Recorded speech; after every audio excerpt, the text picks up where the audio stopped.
This is Fargo. It's invented by Dave Weiner a long time ago. Dave Weiner is the father and the inventor of RSS. He's one of the first bloggers. He's a guru. He writes at scripting.com. If you don't know Dave Weiner, look him up.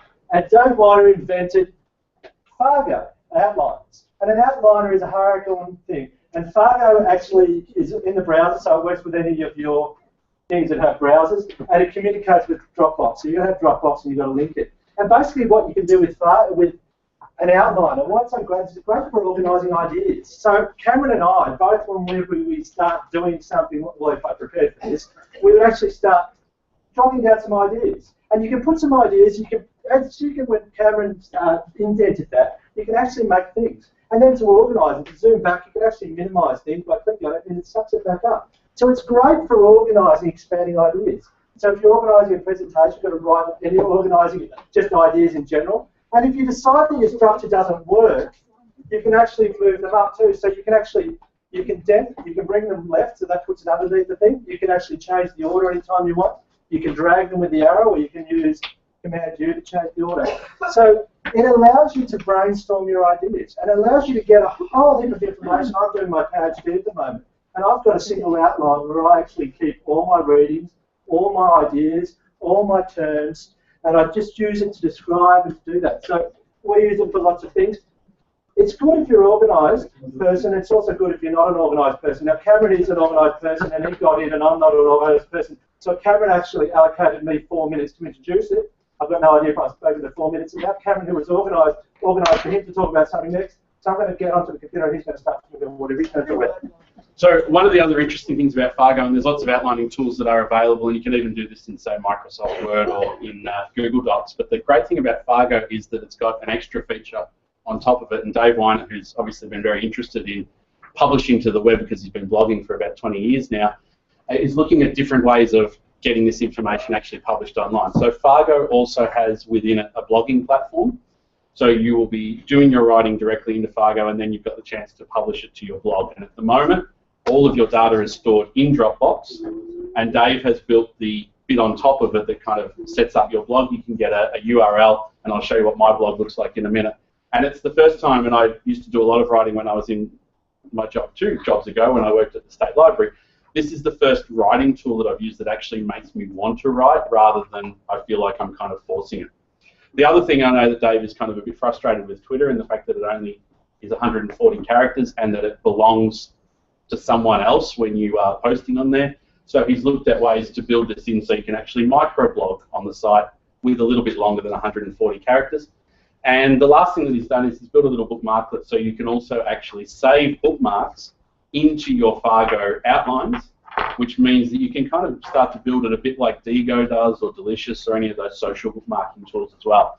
So it's a kind of really exciting platform, I think, because not only does it help you organize your thoughts, it also actually helps you keep track of all your data, store it all in the one place, and we'll give you a link a little bit later on to have a look at Dave's site because he's got all of these different kind of sections. His blog, he's got his microblog, he's got what's called a link blog where he saves all of the things that he's been reading each day. So in terms of the different ways that you can use it, I think it's really exciting. I'll show you what a blog post looks like in Fargo just in terms of this is what your blog will look like, which is a little bit kind of unwieldy at the moment. You've got different dates for the days that you posted. Obviously, you can collapse those dates, so you can get rid of all of March if you like, or you can expand. You can go to March 26, where I did 2 Fargo posts on that day, and by expanding out, I can see what that blog post actually looks like. And I found as I was writing it, I was able to move the paragraphs around. And sometimes I find that if I'm writing, I don't know how to get started. And I'm sure your students feel the same way, and you've probably told your students, start at the middle or start in the first paragraph. Don't start with the intro, or even start with the conclusion if that's easier to kind of get going. So it gives you that chance. Now, this is what it looks like in the CMS. In Fargo, this is how it renders when it comes up on your blog. So you can link, you can add GIFs or GIFs, depending on how you want to say it. You can embed media, you can put pictures in, and I'll show you what the blog looks like. It's kind of been a bit slow going at the moment, but I will start posting again on there soon. So you get kind of a pretty standard blog post type of format, and if you've ever seen Medium, it's kind of based around that type of design of fairly simple, not too much going on the screen, and really focusing on the text. Why I love it is that it's all stored in my Dropbox, so it's all backed up, and I've kind of been, if any of you follow me on Twitter, you probably know that I've been pushing this a little bit lately and how you can actually kind of keep track of your own data and store it all and save it yourself, and I think that's a really attractive proposition for us.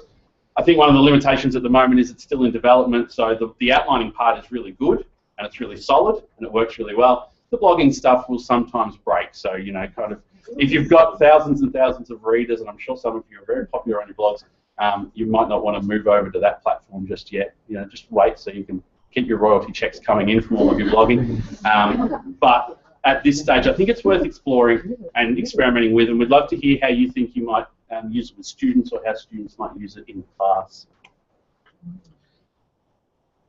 Does anyone have any questions? I know it was a bit of a whirlwind. Basically, the organisation and the collapsing is where it becomes really powerful. And I know Richard uses it in a very different way to me. I tend to write more with it, whereas he organises his thoughts and research and things like that. So it's a pretty valuable tool.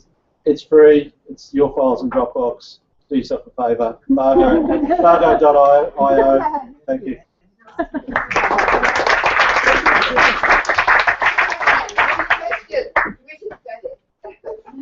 Does it work with Evernote? Doesn't work with Evernote. Not at the moment.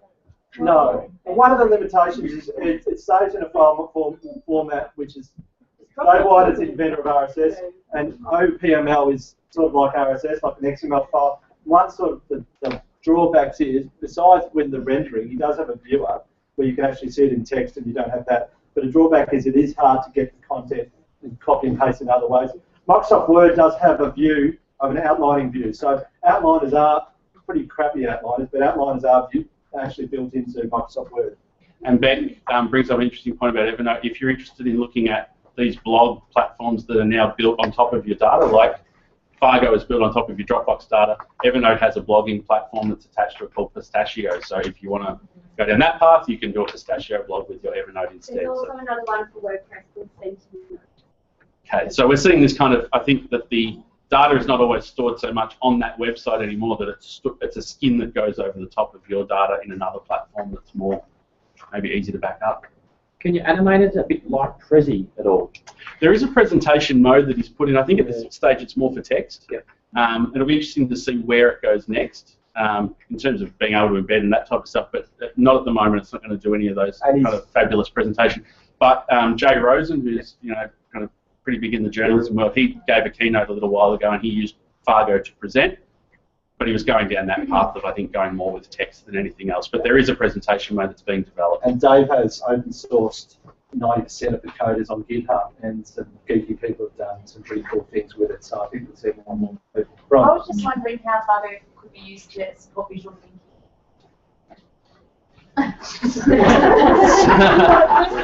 So yeah, this is, well, what it reminds me of is.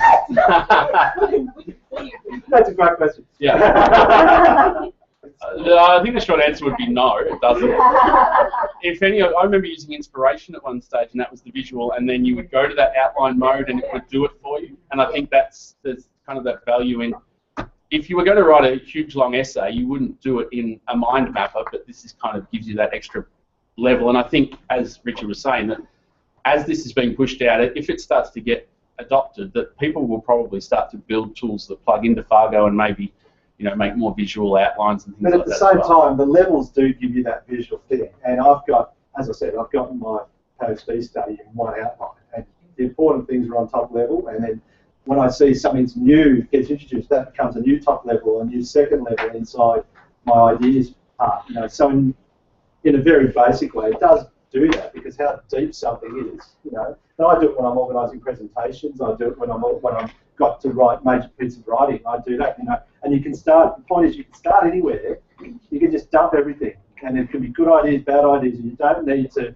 You change it. You say, I'm not going to use those ideas anymore. You can still push them down somewhere else. You can do that in. You've got that flexibility to really arrange the ideas as you write, and not lose anything and just go straight into it. Which for the way I use it, is really powerful for the way that I like to play with the ideas as I develop what this is going to look like.